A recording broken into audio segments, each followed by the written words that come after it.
অনেকে আছে অতীতের কষ্ট ভুলতে চায় না, ভুলতে পারে না। কেউ আপনারে ধমকি দিছিল, কেউ আপনার সাথে খারাপ আচরণ করছিল, কেউ আপনারে গালি দিছিল, অনেকে এটারে পেলে পুষে অন্তরে বড় করে রাখে, আছে না নাই?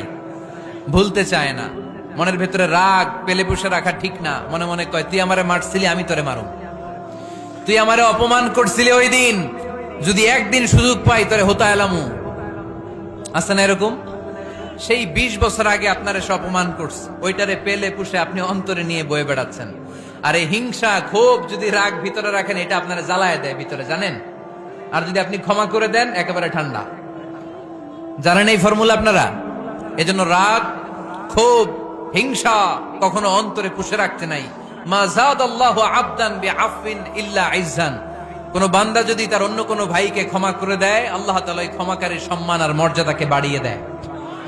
আল্লাহ তাআলা নিজে ক্ষমাশীল, তিনি ক্ষমা করাকে পছন্দ করেন। তাই আমাদের বেশি বেশি ক্ষমা করা দরকার। এজন্য এখন কেউ যদি আপনার সাথে খারাপ আচরণ করে, আপনার উপর জুলুম করে, অন্যায় করে, কি করবেন? মাফ করে দিবেন। মাফ করতে রাজি আছেন তো? আচ্ছা, সবাই বুঝে শুনে উত্তর দেন। আল্লাহ পাক আমাদের সব গুনাহগুলো ক্ষমা করে দেখ, আমরা চাই কি চাই না? আল্লাহ আমাদেরকে মাফ করুক, আমরা চাই কি চাই না? দেখেন, আমরা কিন্তু ঠিকই আল্লাহর কাছে ক্ষমা চাই, কিন্তু আমরা নিজেরা নিজেদেরকে ক্ষমা করতে পারি না। নিজেরা নিজেদেরকে ক্ষমা করি না। সে আমার সাথে খারাপ আচরণ করছে, আমি ক্ষমা করতে পারি না। ও আমারে গালি দিছিল, আমি ক্ষমা করি না, কিন্তু আমি কিন্তু ঠিকই আল্লাহর কাছে ক্ষমা চাই। মনে রাখবেন কিশোরগঞ্জের ভাইয়েরা, আল্লাহর কাছ থেকে ক্ষমা পেতে হলে আগে ক্ষমা করতে হবে। ঠিক কিনা বলেন? আল্লাহর কাছ থেকে ক্ষমা পেতে হলে আগে কি করতে হবে? ক্ষমা করে দিতে হবে। ইন্নাল্লাহা আল্লাহুম্মা ইন্নাকা আফুন তুহিব্বুল আফওয়া ফাআফু আন্নি। হে আল্লাহ, আপনি ক্ষমাশীল, আপনি ক্ষমা করাকে পছন্দ করেন। আল্লাহ, আপনি আমাকে ক্ষমা করে দেন। কদরের রাত্রে আমরা এই দোয়া করি না যে আল্লাহ আপনি ক্ষমাশীল, আল্লাহ আপনি ক্ষমা করাকে পছন্দ করেন, আল্লাহ আপনি আমাকে ক্ষমা করে দেন। আল্লাহর কাছে আমরা ক্ষমা চাই, কিন্তু আমরা নিজেরা নিজেদেরকে ক্ষমা করতে পারি না। আপনি যদি মুত্তাকি হতে চান, আগে মানুষকে ক্ষমা করতে হবে। রাজি আছেন তো?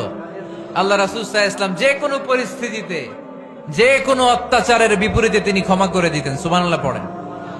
আপনারা উঠা বসা করতেছেন কেন? দোয়া করে দেই না? এখনই দোয়া হয়ে যাবে, বসেন। এখনই দোয়া করে দিচ্ছি। কষ্ট হচ্ছে আপনাদের, আমি জানি, অনেক গাদাগাদি, না বললে তো হবে না। এখানে অনেক কষ্ট হচ্ছে আপনাদের। মুত্তাকিদের 5টা বৈশিষ্ট্যের কথা বলেছিলাম, কয়টা? 1 নম্বরে দান করে, 2 নম্বরে রাগকে কমায়, 3 নম্বরে কি করে দেয়? ক্ষমা করে দেয়, মাফ করে দেয়। এজন্য মাফ করার বৈশিষ্ট্য অর্জন করতে হবে। প্রিয় ভাইরা, আমরা অনেকেই অন্যের ব্যাপারে অনেক তিক্ত অভিজ্ঞতা, আমারে গালি দিছিল, আমারে ঠকাইছিল, এগুলো ভুলতে পারি না। আছে না নাই? এগুলো ভুলে যান। ভুললে দেখবেন সব ঠান্ডা, হৃদয়টা ঠান্ডা। এবং এটা গবেষণায় প্রমাণিত হয়েছে, যারা অন্যকে ক্ষমা করে দেয় এদের রাতের ঘুম ভালো হয়। যারা অন্যকে ক্ষমা করে দেয় এরা স্বস্তিতে থাকে, এদের কোনো মেন্টাল স্ট্রেস থাকে না, এদের হার্ট অ্যাটাক হয় না, এরা স্ট্রোক করে না। আলহামদুলিল্লাহ পড়েন। এজন্য আল্লাহ বললেন, আল্লাযীনা ইউনফিকুনা ফিস সাররাই ওয়াদ দাররাই ওয়াল কাযিমিনাল গায়যা ওয়াল আফিনা আনিন নাস ওয়াল্লাহু ইউহিব্বুল মুহসিনিন।